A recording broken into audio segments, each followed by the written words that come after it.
we got that news for you guys. We definitely didn't expect how much we spent. So the running breakdown cost Was hey guys. So we promised that we would do a price breakdown of what we spent on the West Coast, and so we got that news for you guys. We definitely didn't expect how much we spent. We'll have the total at the end, so if you guys keep watching, we'll have it. Yeah, so keep on watching. So the first stop we had was Yellowstone Park Westgate KOA holiday, and we spent $743.58. We stayed there for 5 nights, so that would be $148.71 a night. Yeah. So now, do you get why I said that it wasn't really my favorite? Yeah, it was expensive, I guess. Jesus. Our second stop was West Glacier KOA Resort. We spent $647.64. We stayed 4 nights there, and so that would be about $161.91 a night. 160 bucks a night. Hey, but it was beautiful. So we had. So that's why we told you guys in our last video, like, to watch out, because that place is pretty expensive. If you're gonna stay there, there aren't a lot of options in West Glacier to stay or to RV with hookups.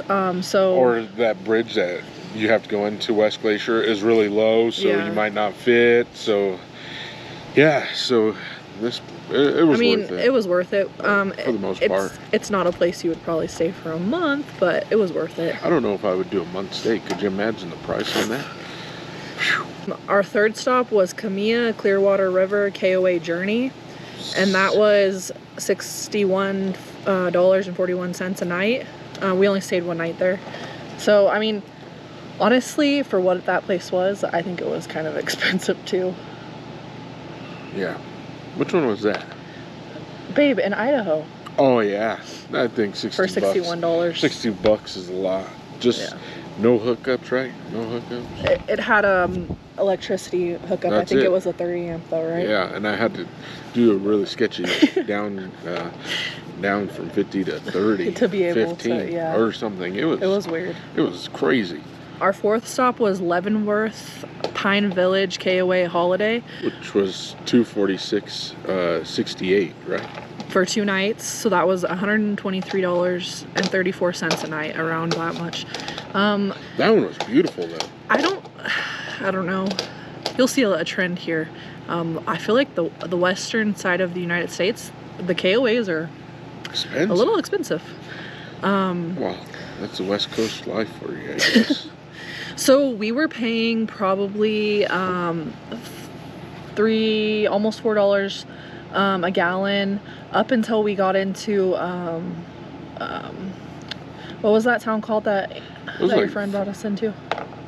Oh, what's that little town called? Jackson Hole. Jackson Hole. Jackson Hole's gas is expensive. For Wyoming, we spend like on average. And with a big rig like this, where do you park it? You know, or pull into a gas station. I think that's where an upgraded fuel tank would come in handy. So we spend about on average in Wyoming, we spend $3.41 ish to maybe $3.20 on a gallon on diesel. But in Jackson, I think it was like $5, $6, I think. Yeah, and we were at a half tank, and we wanted to get to full to climb Teton Pass, and it took like $80, I think, to get from half to full, right?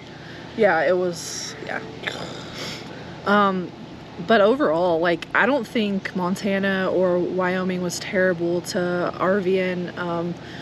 Idaho wasn't bad either. It wasn't super expensive. So now we're starting to get to the more expensive. Linden Bellingham KOA Journey, that's in Upper Washington, like northern Washington. It was like 20 miles from the Canadian border. We spent $486.98, and so for 5 nights, that is about $97.40. That place was beautiful. It was super quiet. We just have difference of opinion on how they mix the people that stay there for long term. The spots are really tight. Yeah. You guys know. He redid it a little bit, so it wasn't too bad, but I don't know. And you guys seen footage from that? Yeah. Yeah. Olympic Peninsula Port Angeles KOA. And that was $65.20 a night for 2 nights. And yeah, right? Yeah. And so for 2 nights, we ended up, the breakdown would be like $82.60 a night. And for what that place was, I don't know. That was, Washington got pretty expensive. I don't feel like we weren't paying completely $6 till we got to Oregon or California. Oh my God, I think Oregon. I think it was, yeah, Oregon. It started getting, Washington wasn't too bad. It was Oregon when it started getting a little bit crazy. So our next one was Astoria Warrington Seaside KOA Resort. We spent $745.50 and we stayed there for 5 nights. So that broke down to $149.10 a night. That one wasn't our most expensive one. We really enjoyed it. That's that's not our most expensive. Because Astoria was, I don't know. Astoria is one that we'd probably risk the price and just go again, because it was, although if you guys want a cheaper option, there is it's called Stevens State Park. Port Stevens State Park. That one, I don't know, you probably have to go on the reservation, reservation.gov or whatever website. That one. But the rigs, they can only be so big, remember? We haven't researched it a lot, but that might be a good option if you don't want to spend the $149. But hey, it was beautiful. The people were And then nice. you'll be right next to the beach that you can drive on. And I don't know, that's another good option if you want to go that way and you don't want to spend the $150. Our next place, we went to Walport Newport KOA Journey. We spent $174.66. We stayed there 2 nights, so that came out to $87.33 a night. I liked that one. And for it being on the cheaper end, the lady at the front desk was super sweet. The back end site's right on the bay. It wasn't too bad. Next was Oregon Dunes KOA Holiday. We spent $137.04 for 2 nights, so $68.52 a night. We could have not done that, but we could have passed that up. And we're glad that we got to experience single one of these. And again, like we said in our last video, we don't have any safety concern with any of them. So except Crescent City. Yeah, Crescent City was a little sketchy. We went to Bandon, Port Oregon, Port Orford. Port Orford, Bandon, Port Orford KOA Journey, and that was $201.50 for 3 nights. And for the breakdown of that, it would be $67.17 a night.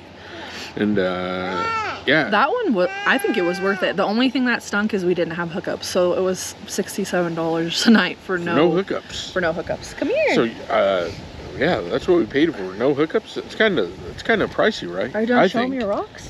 Then we went from there to Crescent City Redwoods KOA Holiday, and that was $93.34 for 2 nights. And then it would be $46.67 a night. And we were going to stay there a little bit longer, because right? that was a good price. Like for a KOA, and especially a holiday, we're like, that's a good price. Yeah. But reading the reviews, like, we're not just trying to dog on any of these places. If you go on the KOA website, you'll see the reviews. And somebody said their generator got stolen. Somebody said their 2 electric bikes got stolen. So that's probably why it's a little bit cheaper, is because people are starting to catch on that there's something not right here. But do your research. Don't take what we are saying to you. You guys might like a place that we are different about. Like, everybody has their own preferences. We're just giving you guys a synopsis of why we're not of us. Yeah. Then we went to Benbow KOA Holiday. It was $350 total for 3 nights, $116.73 a night. And it was that one, if you honestly, it's a bit of a drive. So like, remember what that guy told us? What is that place, the tree, that park thing that they have where you could drive through the tree? Joshua Tree or something, right? It's not that far from those places. So like, so Crescent City is one place, and then Benbow's over here, and the places that you want to go to are like right in the middle. So honestly, if you want to go see the Redwoods, Benbow KOA, it's actually nice. It has a golf course, a nice pool, a nice jacuzzi spot. They have a splash pad for the kids. And if the splash pad is off, you just go to the office and ask them if they can turn it on.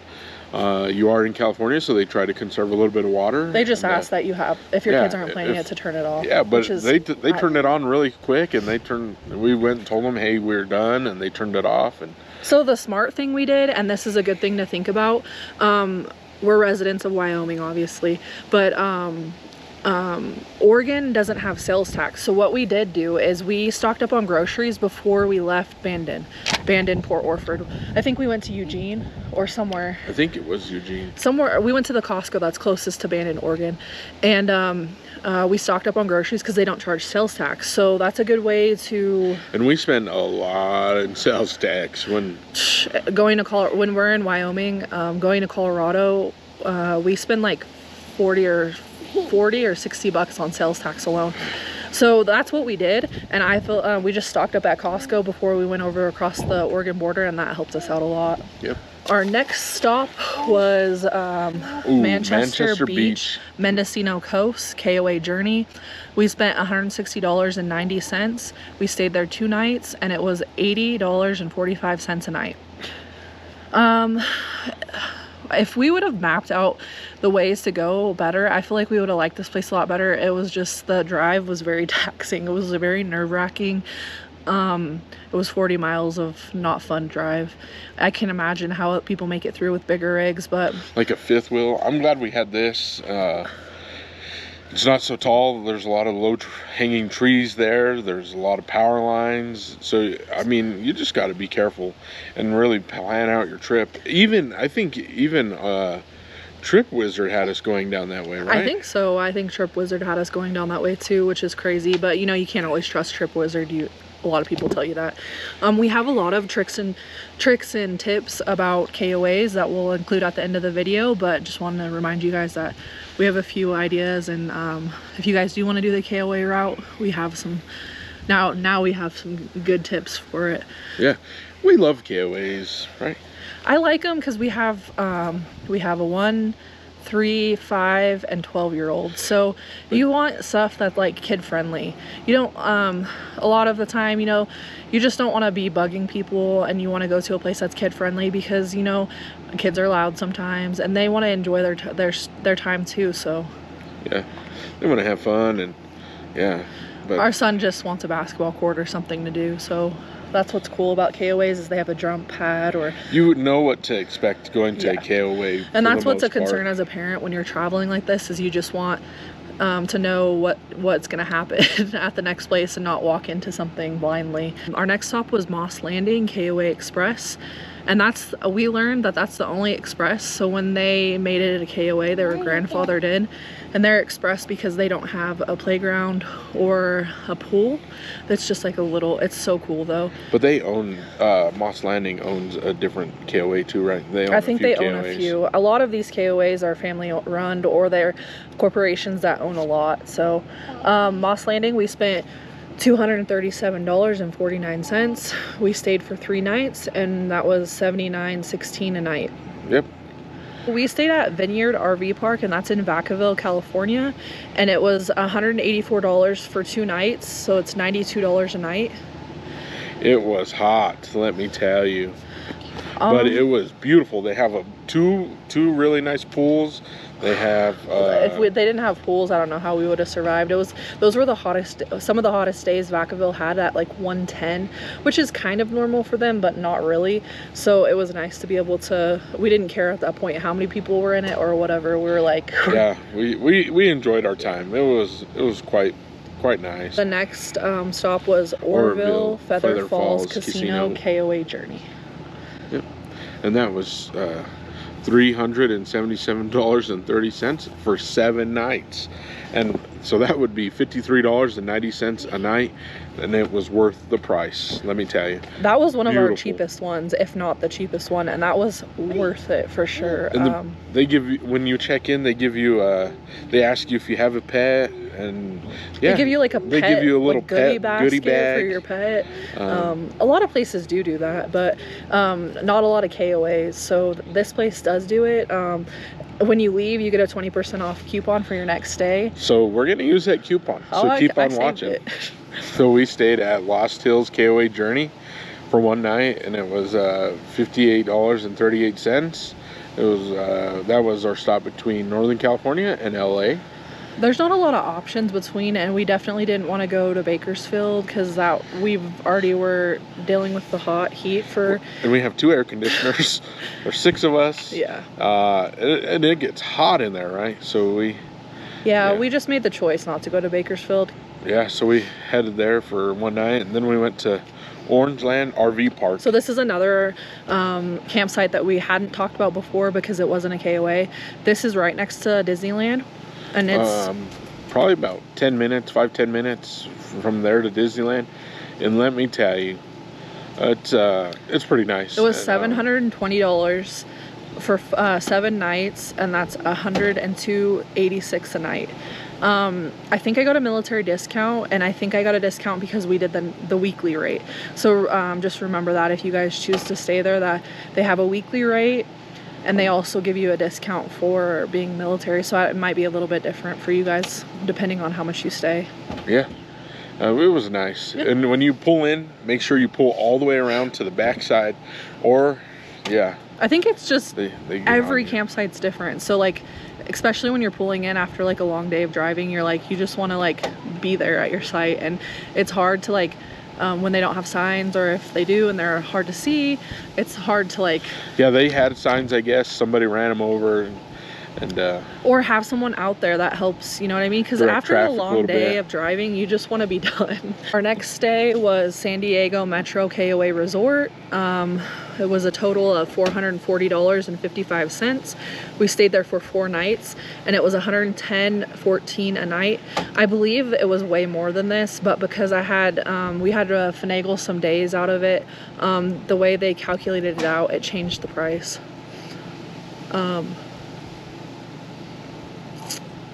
He just stuck his poop hose up. Sorry guys, we just watched somebody rinse their poo hose. In the freshwater spigot. In the freshwater spigot, and they just put it right up on there. And then they're going to attach their hose. That was Laughlin, Avia, Casino, KOA, and Journey. That was $212.62, and we stayed for 5 nights. So that was $42.52 a night, and the only reason it was $40 is because we had to pay like, I think it was $5 for our 12-year-old. They made you pay like a little bit more if they were over 5, I believe. So. And we went to Richfield KOA Holiday, and that was $71 a night. We stayed for 2 nights, so it was $142.21. It was That place was pretty cool. On off season, there's like no one there. They have a good like amount of people that flow in and out, but like it's not super packed. It's quiet. I didn't have a problem with that place at all, and it was reasonably priced. Yeah, we enjoyed it, and then we did our last KOA as Glenwood Springs, West Colorado River KOA Holiday.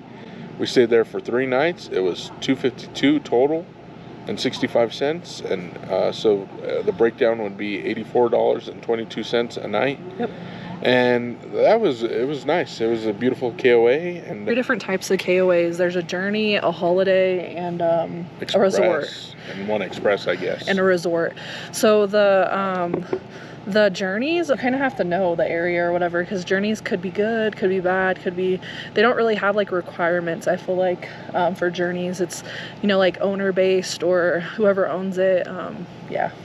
Holidays are the more expensive ones, so if you see a Holiday and you're wondering, Holidays are more expensive. They also have a lot more stuff to do and there. Resorts are really expensive.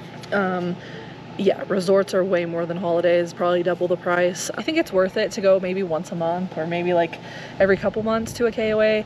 Overall, I don't think, if you guys have the funds to do that, that's cool, but we try to keep it under like $2,000 a month to maybe $1,000 to spend for staying places, and we definitely broke that this summer. Yeah, so the running breakdown cost was it was $6,839.82, and that was for 2 months and 1 week. So we went from the end of May to the beginning of August, and that was almost $7,000. We learned a lot.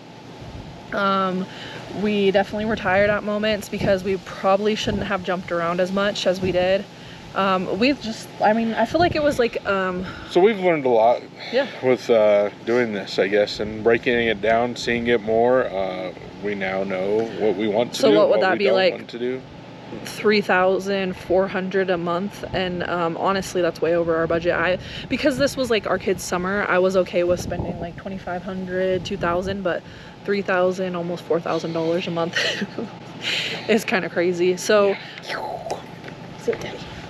oh, we spent how much? The kids, the takeaway from it is the kids had a lot of fun. We're happy. Did you have fun? We're happy that we experienced it, but yeah. I think we treated this summer more as like a vacation, and that's probably why it was more expensive. Just because, you know, we only get so many summers with the kids. So. We've talked about that already, and we did. Yeah. This was definitely just a vacation this summer. Just imagine how much we spend in gas. We don't have a. So we don't have like a specific gas card that we use, so it would be like really hard to give you guys like an accurate breakdown of how much we spend in gas. But yeah. But then going forward, we will have a breakdown of gas, and we're gonna do a little bit better on breakdown. And like, subscribe, show all your friends, hit that like, follow. I mean, share with all your friends. Until then, we'll see you next time.